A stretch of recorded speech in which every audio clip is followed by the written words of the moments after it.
Welcome into the 49er Access podcast. My name is Sterling Bennett, and it is official. The San Francisco 49ers have released Arik Armstead with a post-June 1st cut. They will save $18 million that cannot be accessible until June 2nd, but this is day 3 of NFL free agency, and the San Francisco 49ers arguably had their best day. In previous days, Leonard Floyd joined the team. Yetur Gross-Matos signed here. Both those deals yet to be called official just yet. This morning, though, 3 deals / restructures were made. At like 3 in the morning, this team signed linebacker Eric Kendricks, who we discussed pre-free agency might be a player to look out for, knowing his ties to Brandon Staley with the Chargers. And they also acquired Maliek Collins from the Texans for a 7th-round pick later on in the day. In between those 2 deals, they restructured fullback Kyle Juszczyk, so the Juice will technically not be loose in free agency. He will be loose on the field again for the San Francisco 49ers, but the biggest move of the day was releasing Arik Armstead. It is official, like I already stated. The Niners have released Arik Armstead with a post-June 1st designation, freeing up $18 million on June 2nd. According to multiple reports, Arik Armstead is drawing interest from the Titans, Texans, Bengals, and Lions. Unfortunately for Arik Armstead, which I guess for many of us, when you lose your longest tenured 49er, someone that has been here since the Trent Baalke era. He is the last official piece of the Trent Baalke era. That's how long Arik Armstead's been here with the 49ers. He ended his tenure with San Francisco as the he's 10th all-time in franchise sacks. He is 2nd in playoff sacks and 26th in total franchise tackles. That's how good Arik Armstead's been in San Francisco, and that's how much it's going to sting to watch him walk out the door. But just like yesterday, we talked about how this team had actually gotten better from where they were to begin last season, and I can arguably say they might be a better team today than they were to end last season. That might sound insane. That might sound crazy. There are still 10 draft picks in their palm of their hand they can utilize in April. I'm sure many moves are still to come. One of them, maybe being Joey Bosa, may come as early as this weekend. I want to tell all of you, I will get to every single one of your comments if you put a comment in the chat on YouTube, X, or on Facebook. I will get there. Fluffy Ninja's in the chat saying, hello, big guy. What's going on, Fluffy? Fluffy also says, thank you for the positivity. Loves the show. Fluffy, I will say this, like you just said, you were feeling a little down towards this team. I'm here to bring you guys up and make you feel ready, because right now, today, albeit you lose the longest tenured Niner, it is officially the beginning of the 2024 season for the Red and Gold. It's brand new. San Francisco's 0-0. Last season doesn't matter anymore. We have our long view ahead towards getting back to the Super Bowl. Now, that's a long ways away, but it starts now. It starts with the restructures, the extensions, the small signings, the small trades, then the NFL draft, and San Francisco has put themselves in a place to make another run. It's a long ways away, a long season ahead, but as of right now, day 3 of training camp, free agency, they have put themselves in a good position to succeed. So let's dive into all the moves that transpired today, including the smallest ones. That means Colton McKivit's extension being official. $7 million through 2025. As of now, he is this team's starting right tackle. I do not expect that to remain. I think he'll become this team's swing tackle once the actual season and practices begin. George Odom's extension became official today as well, signed through 2026. A good number 3 safety, special teamer, former All-Pro. Makes a lot of sense to bring him back or extend him knowing the Hufanga injury. And then we also have one official signing as of right now. That is quarterback Brandon Allen. His one-year deal became official today. $1.21 million base salary, $300,000 signing bonus, only $400,000 fully guaranteed, and a 1.51 2024 salary cap hit. And the reason why I bring this up is because David Lombardi of The Athletic does great work. Had, I think, one of the most telling and funniest notes I've ever seen for a team this good. A team that just went to the Super Bowl, and this stat will not remain the same once this year's over with, but after losing to Kansas City in February, it stinks, we all know this, but going into the offseason, Brock Purdy has arguably one of the cheapest contracts, probably still the cheapest contract for a starting franchise caliber quarterback, and now they have the cheapest, again, quarterback room in the NFL. Purdy's contract with Brandon Allen's new one-year contract account for 0.89, not even 1% of the Niners cap hit right now. They are spending a total of $2.5 million on quarterbacks. The rest of the NFL, $283.8 million. It pays to have the cheapest quarterbacks in football. And again, still, as of now, the best bargain deal in all of sports. Moving on here, like I already said, Kyle Juszczyk, he restructures his contract, frees up $1.75 million in cap space. Anyone who thought Kyle Juszczyk wasn't going to be here, if they told you that, if you thought that, I will tell you this team values fullbacks more than arguably anybody. It's a Kyle Shanahan system. There's a reason why you look elsewhere. A little bit with the Rams, the Dolphins for sure, the Ravens as well. Those teams value fullbacks. San Francisco values theirs more than anybody. Even with the restructure, Kyle Juszczyk remains the highest paid fullback in football. He essentially plays fullback. He also plays kind of a quasi tight end. Like Kyle Juszczyk does it all. There were even times last year he was going to be the emergency punt returner and emergency quarterback in 2022.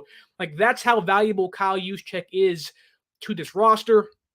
And again, Arik Armstead, a post-June 1st release with $18 million coming off the clock or off the books for cap space on June 2nd. So let's dive into the signings and the acquisitions they made today. And I will further tell you as to why they are better now than they were to end last season. And I think San Francisco has put themselves in a place not to just contend this year, but maybe even next year as well, despite having to pay Brock Purdy. So, okay, we have talked, if you've been here the entire offseason, we have talked about the plan. What has been the blueprint offseason for the Niners? Yes, there's a handful of months to go before OTA's minicamp start. We know this, but what has been kind of the idea we discussed? It has been loading up on defense and free agency. Leonard Floyd, Gross Matus. This morning, Eric Kendricks, Maliek Collins. Then we also said getting rid of Arik Armstead. That was one of the things we talked about. Hey, this is going to happen this offseason. And then we also said drafting a right tackle in the first round. If you look at what they've done so far, two of those things have already come to fruition. We're just waiting for April when pick 31 comes along, if they don't trade up, to say, hey, San Francisco picks insert right tackle.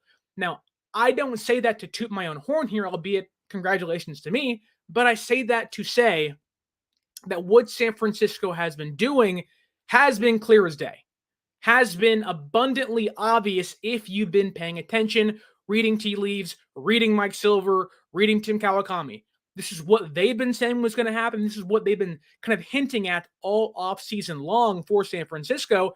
And when you put two and two together, voila, here we are. So what did San Francisco do at like 3 a.m.? I had been a little bit sick the past couple days, and I woke up at 3 a.m. saying, you know what? I'm going to check my phone. I was coughing. I was like, oh, I don't feel good. I'm going to check my phone. I'm going to check Twitter, check X, see what San Francisco may have done. And lo and behold, I see the Adam Schefter tweet saying the San Francisco 49ers have signed linebacker Eric Kendricks to a 1-year deal. And if you've watched the show, when we previewed free agency, it was Eric Kendricks and Jordan Hicks who I said, hey, these are two veteran linebackers that make a lot of sense for this team. Hicks signed elsewhere, but Eric Kendricks made a lot of sense. He was a captain in his first and only season with the Chargers. He has ties to Brandon Staley. And with Dre Greenlaw's health being up in the air, I know all the reports say he's supposed to be ready for week 1. I just think for San Francisco, you not only add depth for a year, you also insulate yourself, but you also give yourself a starting caliber linebacker that can actually perform well in pass coverage and doesn't miss tackles. What plagued the Niners defense this past year? Even guys like Fred Warner and Dre Greenlaw were missing more tackles than usual. What did Eric Kendricks do with the Chargers? Okay, so Dre Greenlaw, one of the best pass covering linebackers in football. Who is Eric Kendricks? Eric Kendricks started 14 games last year for LA, had 117 tackles, and didn't allow a single touchdown on 465 coverage snaps last year for the Chargers. Okay, wow. Excellent pass covering linebacker. He was the same guy he was in Minnesota, where he was, I think, a Pro Bowler. Don't forget, Eric Kendricks was the linebacker that picked off Jimmy Garoppolo in 2019, I think in the divisional round at Levi Stadium, which was kind of the final straw for Kyle Shanahan's trust in Jimmy G during that playoff run. That's Eric Kendricks. Like that, the connections are everywhere in good and bad ways for his time in San Francisco. It makes a lot of sense. Okay, he's an amazing pass covering linebacker. He should be able to step in and at least be adequate in filling Dre Greenlaw's shoes in pass coverage. What about missed tackles? Eric Kendricks got released by the Chargers. He will not add or equate to giving an opposing team, or he's not going to factor into the compensatory picks in San Francisco. That's great. What's even better is he had a 6% missed tackle rate this year, the lowest of his career. On a team that at times likes to play 3 linebackers, the 4-3 defense, when they aren't playing nickel, okay, if Dre Greenlaw becomes healthy again, becomes Dre Greenlaw like we know again, becomes starting caliber again off the Achilles tear, what does Eric Kendricks now do? In your base defense, you get to insert not Oren Burks. You get to insert not Demetrius Flanagan-Falls, who, if one of those guys comes back, great, be a special teamer. But you get to now insert in Burks' spot Eric Kendricks, who in 456, whatever it was, coverage snaps, didn't allow a single touchdown.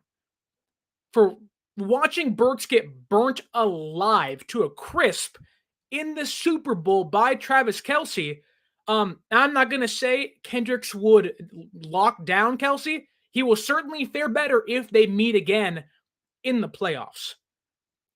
And he's not going to have this insane missed tackle rate. What plagued this defense all last year? It was horrible run defense, and when your run defense stinks, they can't tackle. What does Eric Kendricks do? He at least brings you excellent pass coverage, and he does not miss tackles. 6% missed tackle rate, the best of his career. His previous low was 6.9. He bested that in his 30s. What a great signing at a 3 a.m. time slot on the Pacific West Coast. To wake up to that news was like, great. You brought in Floyd. You brought in Yetur Gross-Matos. We discussed the fits for them in this defense, how they've already made this defense better. Would they bring in a Jordan Elliott yesterday too? Three guys you say, wow, there's improvements there to depth and the starting level. Then you sign Eric Kendricks, who on paper inserts next to Warner when Greenlaw is out. When Greenlaw comes back, becomes a much improved third linebacker spot where Oren Burks played last year. Like, Niner fans should be extremely excited for Eric Kendricks in this defense. Now, again, I am someone who would say, you bring back Oren Burks. Be my fourth, fifth, sixth linebacker behind Winters and Graham. Be my special teams ace. That's fine. Even if they bring those guys back, you've at least improved your depth to guard the middle of the field, where you're already excellent at. You now have three, not just starting caliber, but two all-pro linebackers once Greenlaw gets healthy with Warner and Greenlaw, and you have an adequate starting linebacker amongst those two guys now that are already great themselves. I love the Eric Kendricks signing. We have no idea how much it'll cost them, but it's 1 year. I'm sure it's relatively cheap, not too much money, but it's a great signing if you are the San Francisco 49ers. Fluffy Ninja again says he thought they were going to lose Kyle Juszczyk. What does San Francisco value? Trenches and offensively running the football. I never once believed Juszczyk was going to go, but I do understand when you heard the news, Armstead's not taking a pay cut, he going to be gone. Then the next report was they asked Juszczyk the exact same thing. It was, is he going to be gone too? But I do think San Francisco looked at that and said, hey, we value Kyle too much. And he only took like a 1.7 pay cut. Like, that's not a lot of money. Like, that's being a little fickle with the salary cap, but I digress. It's not my money, so who cares? Melvin McGee says, bang, bang, Niner gang. That should be the feeling today for all Niner fans. Bang, bang, Niner gang. Because what they did today, and this will get us to the Maliek Collins acquisition, because what they did today was not only impressive, it was important to the betterment and health of this team. So around 10:45-ish, the San Francisco 49ers traded a 7th round pick for defensive tackle Maliek Collins from the Houston Texans. Collins himself is a former 3rd round pick, had 107 tackles the past 3 seasons for Houston. In those 3 years, also had 35 quarterback hits, so just over 10 per season. Had 26 tackle for losses and 11 sacks. Very, very impressive acquisition for San Francisco on a simple box score on Pro Football Reference. But here's the thing with Collins. You then pair him with Hargrave, things get really exciting. I think the Jordan Elliott acquisition, that signing, was a run defense. Let's beef up the middle. That's your run defense guy. Now you have Maliek Collins, who is good enough in run defense, but is a much more efficient pass rusher. Where if you want to run a NASCAR package that has Bosa and Hargrave and Collins and Gross Matos and Leonard Floyd, I mean, watch out quarterbacks. And if you do eventually sign Joey Bosa, quarterbacks, watch out. There are certain areas that you point to and say, what are strengths of this team? Coming into free agency, it was very daunting of like, oh my goodness, Armstead's going to get cut. Kinlaw's going to be gone. Chase Young's going to be gone. Gregory's out the door. Kevin Gibbons is gone as well. Like, there were so many holes they had to fill. And what they've done so far has been mightily impressive. And again, darn near an improvement, if not a guaranteed improvement over who they had last year. Back to Collins. Collins had 5 sacks, 48 pressures, and the 12th highest pass rush win rate amongst defensive tackles in 2023. Again, you add in Hargrave, they have 2 guys inside the top 6 in pass rush win rate since 2021. They essentially have 2 top 5 pass rushing defensive tackles. Quarterbacks! Like, you are making yourself more feared when it comes to attacking the quarterback, moving the pocket around. There are still some statuesque quarterbacks in the NFC. But in a game where the quarterbacks are becoming increasingly mobile, you have your Kyler Murrays, your Geno Smiths. The Stafford's more of a statue guy, but then you are going to go into a draft that has Caleb Williams. Where's Justin Fields going to go? Patrick Mahomes, Joe Burrow, Josh Allen, amongst many others. You have to be effective in the pass rushing game. You add in Nick Bosa, Hargrave, Maliek Collins, who is again a top 6 pass rushing effective defensive tackle next to Gross Matos, next to Leonard Floyd, and if you get lucky on a cheap deal, next to Joey Bosa. Like, you have yourself something that is really special and one of the best, if they perform up to par, defensive lines in football when it comes to getting to the quarterback. I know yesterday Matt Mayoko tweeted out, and it's nothing against him, but he tweeted out that the Jordan Elliott signing was the Arik Armstead replacement. Now, maybe that was tongue-in-cheek, but I will say this. The Maliek Collins trade is the Arik Armstead replacement. Not only are you paying Maliek Collins $8.5 million this year, $6 million guaranteed, he's also under contract next year for $10 million, nothing guaranteed. So essentially it's a $1 million, it's a 1 year deal. They have nothing tied to him next year, but if they wanted to, they can restructure him, move some of that cap down the line, even move some of that cap this year to next year. They have that cap flexibility with him now, or they bring him in and he stinks, goodbye. All that to say, I don't think he's going to be bad. I don't think they're going to have to worry about, is he not going to perform? Since 2002, that's a long ways away. Since 2022, Maliek Collins has 85 quarterback pressures, 16 quarterback hits, and 8.5 sacks. My goodness. Like, this guy, he's a vet. He was a Dallas Cowboys 3rd-round pick, went to Houston, been in Texas his whole life, coming to the West Coast, flown under the radar in both of these places, was good last year for Houston, good the last 3 years for Houston. Now he comes to San Francisco, and it's like, they may have themselves the steal when it comes to trades of free agency so far. And I hate to do this, but when you compare him to Arik Armstead, because that's who he's replacing, right? Like, they're losing a leader, Walter Payton Man of the Year, a locker room guy, and a talented player on the defensive line in Arik Armstead. But let's look at these two guys just when it comes to on-the-field play. Arik Armstead, in 343 pass rushes last year with San Francisco, had 30 pressures, 17 quarterback hits, 6 quarterback knockdowns, 5 sacks, and a 9.3 pressure percentage. It's not bad. You will take that from Arik Armstead. Now look at Maliek Collins, who you are paying like $9 million less than you were scheduled to pay Arik Armstead this year. Maliek Collins in 420 pass rushes with the Texans. Okay, so just under 80 more attempts than Armstead.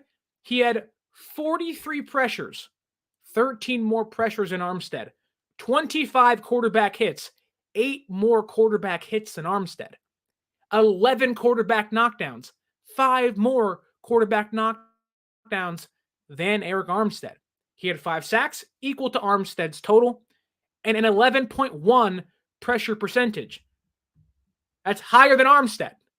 They got a cheaper, younger, under contract, and more durable version than Arik Armstead on the roster now. What San Francisco did today may go down as the steal of trades in regards to free agency. What an excellent move by John Lynch and company. And here's the thing, is that this move may not have even been possible had the Texans not signed Denico Autry yesterday. Me and you, we all talked about that Denico Autry could be a target for San Francisco. He's an inside guy, can also play outside. excellent older defensive tackle / edge rusher. The Texans signed him yesterday. What did that do? It made Maliek Collins expendable. And when you have ties to Houston, you have ties to Washington, to Miami, those ties work both ways. They can take your guys, sure. Clelin Ferrell went to Washington. The Dolphins took Trent Sherfield, River Craycraft, Raheem Mostert. Last year, Houston took Jimmy Ward away. This year, we got Maliek Collins from Houston. And as all the numbers may say, they got younger, better, durable, and more productive going from Armstead, who was great. Respect him. I hope he ends up somewhere and eventually gets a ring. He is going to be in this gigantic group of Niners that were great in a uniform here, but never got a ring. It sucks that just like Joe Staley, his last game in San Francisco, he walked off the field as a loser in the Super Bowl. That sucks. That hurts. But Maliek Collins is productive enough to almost make you forget Arik Armstead exists. And many of you already didn't even like Armstead. On the field, I'll add to that. Maliek Collins is not going to be invisible. At least his track record would indicate he won't be. And I think this is going to be the best defensive line he's ever played with Nick Bosa, with Javon Hargrave, with Floyd, Gross-Matos, and maybe even Joey Bosa. This is the more talent they add, the more productive they should be because it'll give someone like Collins a one-on-one. It'll give Floyd, Gross-Matos, guys that have been productive and durable elsewhere to come in here and say, hey, not only do I have more talent around me than I've ever had, I also have the best defensive line coach in football, Chris Kocurek, teaching me how to get better. San Francisco had a hard time last year finishing off quarterbacks. Pause. But finishing off sacks against quarterbacks. During their 3-game losing streak against the Bengals, the Vikings, and the Browns, he only had 5 sacks in 3 games with this defensive line that was healthy during that stretch. This defensive line now is going to eat, or at least should eat, quarterbacks alive, especially ones that are statues. But even so, against mobile quarterbacks, should be able to get home and finish the job off as well. We have some comments here, and I do think that this next comment will lead us into our next topic in 1 second. Bobo, always in the chat. Thank you so much. If you have any questions, put them in the comments. I promise I will get to them. But Bobo here says, I believe Joey Bosa will be a Niner for the 2024 season. He's on the thumbnail for a reason, folks. We will talk about Joey Bosa in 1 second.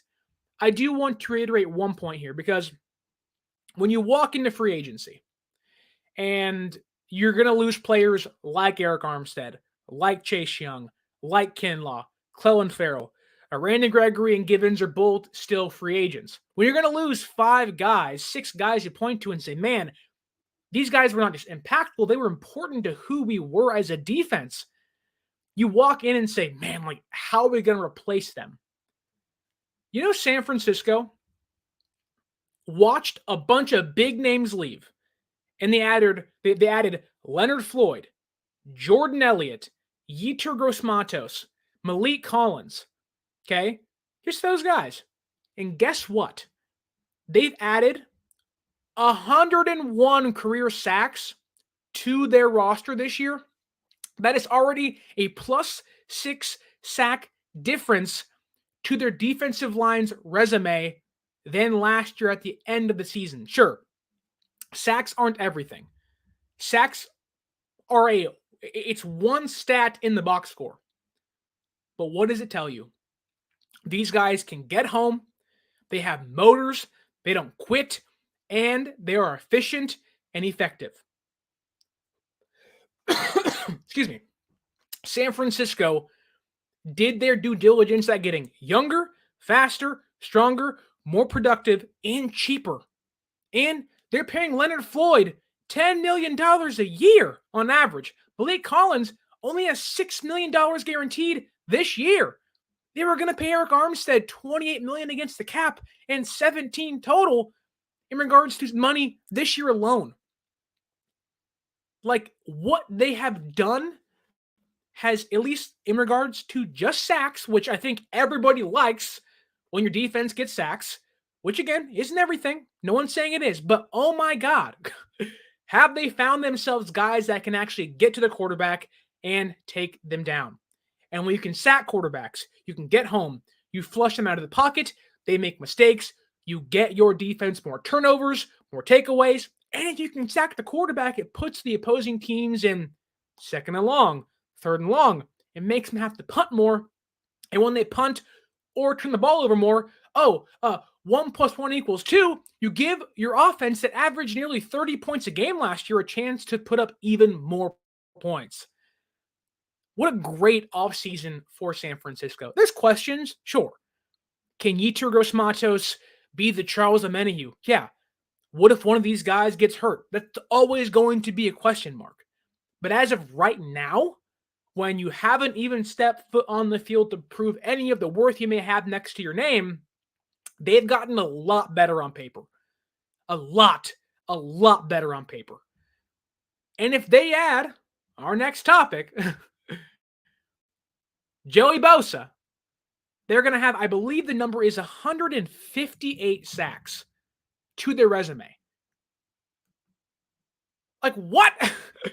You're going to add 158 sacks to your resume and add a darn near like 65 plus sack differential if you add Joey Bosa from the end of last year to the beginning of this year. Again, sacks aren't everything, but it's extremely impressive what they've been able to do. Niner fans should be hyped for what they've done so far, and they still have 10 draft picks to go, which gets to Bobo's point here. So do you believe we'll draft offensive linemen with our first picks of the draft? 2 of them at least. So I've long stated that the point or the plan, I believe, is to retain Jon Feliciano, have him be your right guard, go into next year with Trent Williams, Aaron Banks, Jake Brendel, Jon Feliciano, and a first-round pick right tackle, which, if my predictions so far, which 2 of the 3 have been correct, if it stays true, that's going to happen. Then your bench, your depth behind your starting 5 become Jalen Moore, Ben Barch, Nick Zakelj, Spencer Burford, Colton McKivitz, and insert, 3rd-round pick, 4th-round pick, guard/center. Like, they're going to go into next year with a much improved trenches, defense and offensive. And they have 10 draft picks, and free agency is only in day 3. Like, once they free up the $18 million, or once they get the $18 million post-June 1st from Armstead, they can extend Ayuk. They can hopefully extend Juwan Jennings. They can free up more money to have for next year, sure. But if there's somebody out there, a vet guy, a vet guard, vet tackle, like, they're going to be able to bring in a lot of bodies. And I'd be really, really excited for this group this year. I know I'm being overly excited, but I do think I don't want to ignore the fact that San Francisco, through 3 days of free agency, through 2.5 days of free agency,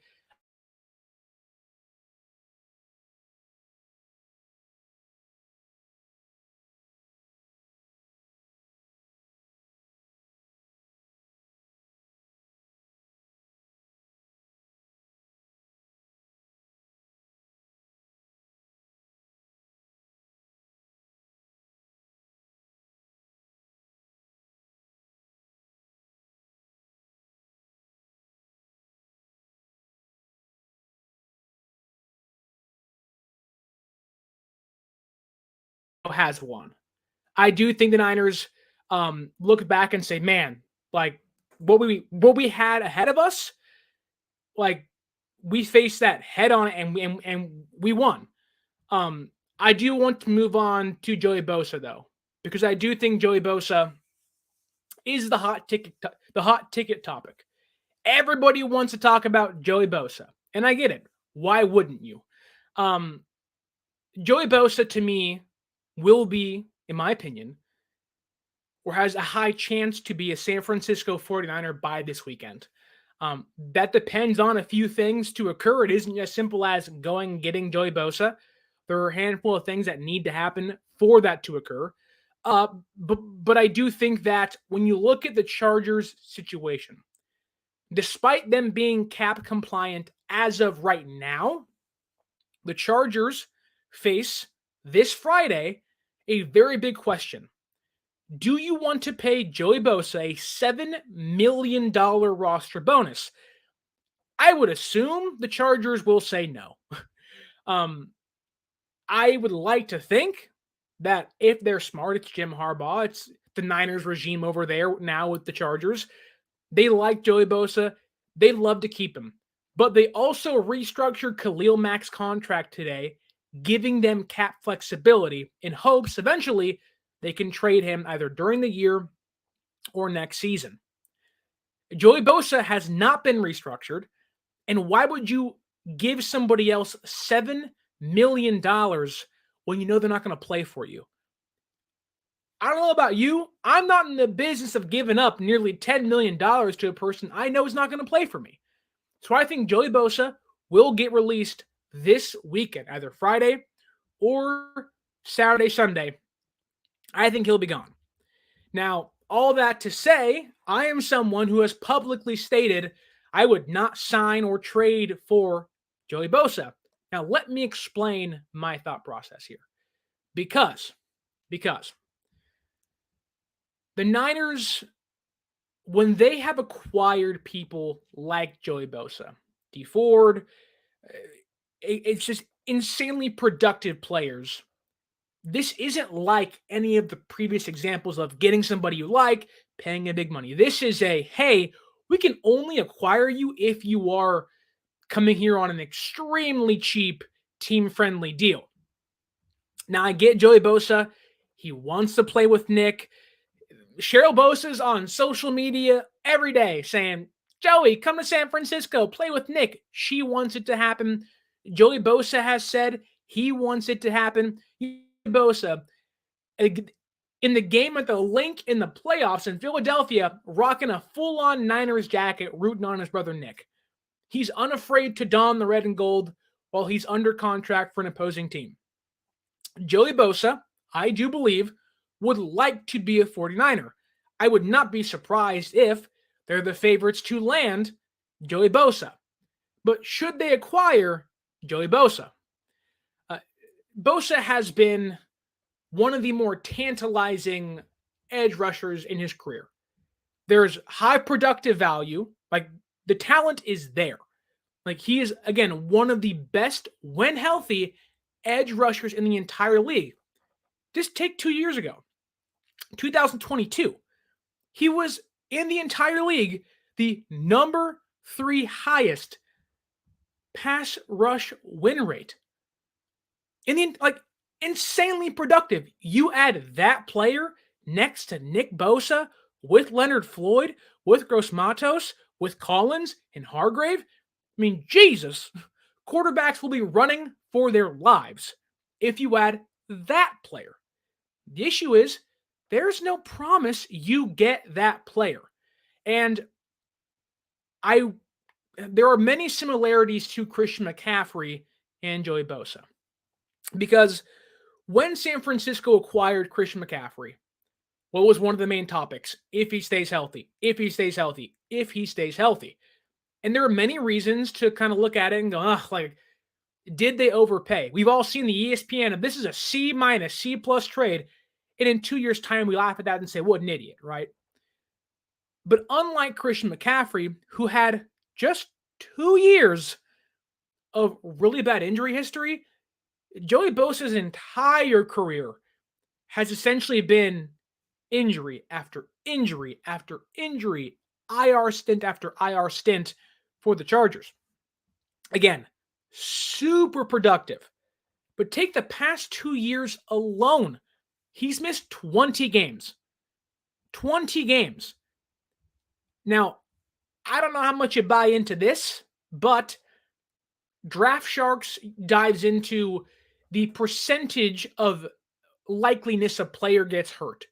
Now, they use it as we'll miss 2 quarters, so take it with a grain of salt, but Joey Bosa has an 89% chance via Draft Sharks to miss at least 2 quarters this year. That is someone you do not pay big money to. That is someone the Chargers are trying to move off of. All that to say, why not? And the only reason I say why not is because let's say Joey Bosa will say, you know what? I know that my market isn't as big as it might be. Big as it maybe should be because I've been productive in previous seasons. I'll take a 1-year, 2-year, cheap deal, play next to my brother. I'm only 28 years old, mind you. I'm not 33 like Khalil Mack is. I'll take a 2-year cheap deal, play next to my brother Nick, and I'll give myself the best chance to win. I don't have to play Mahomes twice anymore. I don't have to play, the AFC quarterbacks of Burrow, Lamar Jackson, Josh Allen. I get to play Matthew Stafford, Kyler Murray, and Geno Smith twice a year. Why would you say no to that? Maybe it's a 1-year deal. Boost up that value, my friend. Give a 1-year deal shot in San Francisco next to your brother. You don't have to do it 4 or 5 years. How about 1 year? How about a 1-year, $8 million deal like Maliek Collins, $6 million guaranteed, pretty cheap. You get your money. You're going to get paid bank by the Chargers anyways. Take a cheap deal. Everyone's talking about what Russell Wilson did with the Steelers. The Broncos cut Wilson, are paying him just a ton of money. He goes to Pittsburgh on a vet min deal. If that's what Joey Bosa wants to do, and you come on down, my friend, I will drive myself to the airport for you. Because behind Joey Bosa, and here I think is why San Francisco, I don't think they planned ahead for this, but I do think they did plan with this in mind. They would go into the year perfectly okay with Leonard Floyd being their edge rusher opposite Nick Bosa. They'd go into the year okay with Yetur Gross-Matos on this defensive line being a key piece in it. I believe that. But I do think they monitored, like Diana Rossini said yesterday on KMBR, it's not a pipe dream. They have been monitoring Joey Bosa for a while, waiting to see what the Chargers do. Like, they have been in on Joey Bosa. I would not be surprised come Saturday, Sunday, Monday, sometime soon, if Joey Bosa's cut, they sign him to a 1, 2, cheap year deal, raise his value up. He can hit free agency once he's 30 years old, which is not that old at all. Hopefully he can stay healthy. And if he does miss time, if he does get hurt, look who's behind him. Leonard Floyd, who hasn't missed a game in 6 years. Maliek Collins, who's played 14-plus games in 6 of 8 seasons. Eric Kendricks, who's played 14-plus games in 7 of 9 seasons. And Jordan Elliott, who hasn't missed a game in 2 years. And that's excluding who they can add in the draft. Now, I'm not saying Bosa is the end-all, be-all. What I'm saying is he might be the cherry on top of this edge rushing group. And again, I mentioned the number earlier. Right now, you have 101 career sacks on the resume of your edge rushing core. Bosa, Floyd, and others, right? In that room now, a +6 sack differential. If you get Joey Bosa, you add not only a player that can win opposite Nick Bosa one-on-one, that has pass rushing moves to win against top-tier right and left tackles in football. You also bring in a player that will give your entire edge rushing group 168 sacks on the resume, a +73 differential from last year's squad to end the season. It may not happen, but it certainly is interesting. It certainly intrigues me, and I would assume yourself as well. Like, if you walked into OTA's minicamp with the group you have now, insert rookies here or there, right? I think we're all okay. Cool. We all talked about how what San Francisco has done, like last year, was they walked into the season, Drake Jackson, Clelin Ferrell, and said, hey, it's not great. We'll see what happens. But if we can improve during the year because of the money we freed up with restructures to Kittle, Mooney Ward, then Arik Armstead, and others, it gives us a chance to acquire players midseason. Insert Gregory, insert Chase Young. San Francisco already has that flexibility because they're going to get $18 million post-June 1st in Armstead, and that's pre-Ayuk extension. They're already going to have the ability to add people in the season. So we're cool. We're set.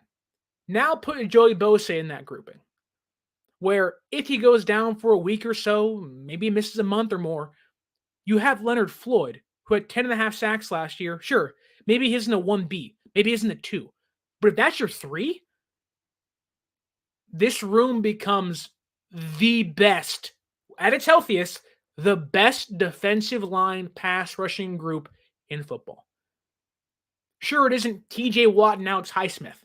It's the Bosa brothers. They got to stay healthy. But I do think they can use Joey in a rotation with Floyd, Gross-Matos, and other players. Drake Jackson, once he comes back healthy. Like, I don't know if that's the move, but it's certainly interesting. It's certainly tantalizing. Hey, if Joey wants to be here for a year, it's a 1-year deal. Make it happen. You're going to have the funds. You can extend Mooney Ward. You can extend Ayuk. You can get this thing done for 1 year. They've all talked about, hey, we have a very short window pre-Brock Purdy extension. You want to maximize that window? Go get Joey Bosa. He's got to stay healthy. I'm someone who said I wouldn't trade for him. And if he wants big money, sorry, buddy, you're not coming here. But if he'll take a cheap 1-year deal to play next to Nick, to play on this defensive line, while we would still likely have the ability to go and acquire other pieces in case he goes down, like, oh man, I mean, you're going to leave me breathless. CG Ruthless says, what's going on, CG? Niners will go bargain bin signing for now, more like short-term Band-Aids. So, CG, my question is, what Band-Aids do they have to make? So, they need a cornerback, right? Probably a safety, I would assume, so they were already sniffing around the market pre-Odom extension. The offensive line, I think, gets fixed via the draft. There aren't many Band-Aids, unless you mean, like, bring back Kevin Givens, a 1-year deal to insert depth edge rusher somewhere else. Kind of like that Arden Key, Clelin Ferrell kind of deal. I already think that was Gross-Matos. They can get deeper for sure. Like last year, they had Kerry Hyder in the room. Like they had other vets that would make sense to acquire that didn't actually make the team. They do need to still add on the interior, mind you. Hargrave, Collins, Kalia Davis, and Jordan Elliott are not enough. But again, you have 10 picks in the draft. You can add some cheap guys. Like they have, I think they have T.Y. McGill is still here. Like they have some people in place that have been somewhat effective off the bench. But they also have like 61 people on the roster. They're going to fill it to 90 come like May. Like they got a lot of ways to go. And 10 of those are going to come via the draft. So I'm not saying pay big money for Bosa. I'm saying you give me a 1-year cheap deal. If he can stay healthy, you are getting one of the most effective, efficient, the best. Like right now, you already have the most productive and consistent edge rusher opposite Nick Bosa and Leonard Floyd. Imagine adding Joey Bosa to that grouping. Like, I'm just in my head imagining, here comes Nick Bosa off one edge. Here comes Joey off the other. They combine for a sack. They do a double shrug. And somehow, like, rainbows start appearing and fire come. Like, it's going, the vibes are going to be immaculate. Like, I'm a big Dragon Ball Z guy. It's going to be into one player. You're going to say, oh my God, they went Super Saiyan on Patrick Mahomes. Like, they're going to do a little dance and put their hands together. Like, they're going to have the earrings on. Like, what the heck's going on, man? Like, we're seeing some Dragon Ball Z stuff happening when Joey and Nick combine for a sack. Like, that to me, just for the vibes and visual alone, like on Instagram, I'm already thinking, how can I edit Joey Bosa into a Niner jersey? That way they're facing each other, both shrugging. Like, that to me is like, let's go. Like, I don't care if Joey plays one game. If it happens once, like, oh, like, you're going to see me jump through my TV screen. You're going to see me jump through my TV screen. Like, that would be awesome. There really isn't much more to say. If you have any more questions or comments, it's day 2.5, day 3 of NFL free agency. And I think so far, yesterday, some people in the chat were saying, oh, it's a C-, it's a C+ free agency so far. How do you feel today? Feels kind of like a B+. I won't go A+ or A-, but through 2.5, 3 days, and according to Mike Silver, they ain't done. If they get Joey Bosa, it's a risk, sure, but if they get Joey Bosa, what would that make this offseason for you? They already gotten better. Not name value-wise, but production, health, durability. They've already gotten better than last year. If they get Joey Bosa, they get that name-valued player on defense, then they have 10 draft picks? I mean, isn't that exactly what we all want? You want the depth, the underbelly, the trenches to be strong and nasty and dirty and just durable, like we can beat anybody. And you also want your star talent above them. If you walked into this year with Joey and Nick Bosa, Javon Hargrave, and this, as it stands now, defensive line, with Warner and Eric Kendricks and eventual healthy Dre Greenlaw, I mean, it's hard to argue this defense has not gotten better, despite it also being cheaper. All I'm saying is Niner fans, like Fluffy Ninja, who was feeling down yesterday. I know we got a 17-game season plus playoffs. It's a long ways to go. It's a grueling season. Guys get hurt. Guys get injured. Some guys play down. Some guys surprise you. There's still holes to fill. Kick returner, punt returner. You have to re-sign Jawan Jennings. Agate's got a tenure. They want to bring that cap money down. You can re-sign some guys. You can extend guys. There's so many more moves to be made. But through 2.5 days, 3 days, this is a B+ offseason so far. In a year where you're right to feel sad and down and like, oh man, we lost a 3rd Super Bowl. You can't tell me you ain't hyped for this year now. Like right now, today, as of 1 p.m., you are sitting in the 2024 season. San Francisco is 0-0 tied for first place in the NFC West, tied atop the NFC for number 1 in the entire conference. And they got better than last year on paper. I don't know what to tell you.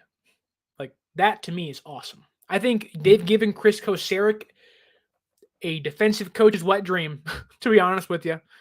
Like, he doesn't go tonight being like, oh, Joey Bosa, oh, Maliek Collins, oh, like you're going to see some magic in that bed of Chris Kocurek, because my God, like, you can talk to every team in football. They will tell you, hey, what San Francisco just did, I don't know how they got away with that, but it's impressive. It hurts to lose Armstead. It does. Been here since Trent Baalke. Like, what the heck? It hurts to lose Buckner and Armstead and plenty of other guys. Jimmy Ward last year. It hurts to lose vets we all care about. But if, let's say, we're the number 1 seed again this year and maybe we finish the job, who knows? Like, there really isn't much more to say on the topic than San Francisco on paper has gotten better and can still improve. If they go into the draft and they get a really good receiver, they get the number 2 tight end, they add an edge rusher, they add a first-round right tackle, but the offensive line looks better, the defense gets better than it is now. You add a number 2, number 3 cornerback in this grouping. Like, San Francisco can easily feel, and I think has felt, the Trey Lance miss of a draft pick. But in that same breath, you can also say, but look what they've done. They lost to Kansas City again. Heartbreaker. Overtime. Second ever overtime Super Bowl lost.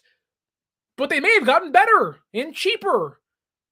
Like, it sounds weird, but like all of those statements can be true at the same time. They whiffed on Trey Lance. They got to pay Brock Purdy. They're losing Armstead. There's so many things to be negative and look ahead about. Most NFL teams kind of think in the now. And San Francisco views this year as kind of their last gigantic big swing pre-Brock Purdy extension to say, hey, like, if we're going for it, get a little younger, let's get more durable, get equally or more productive, and let's go out fighting at least one more.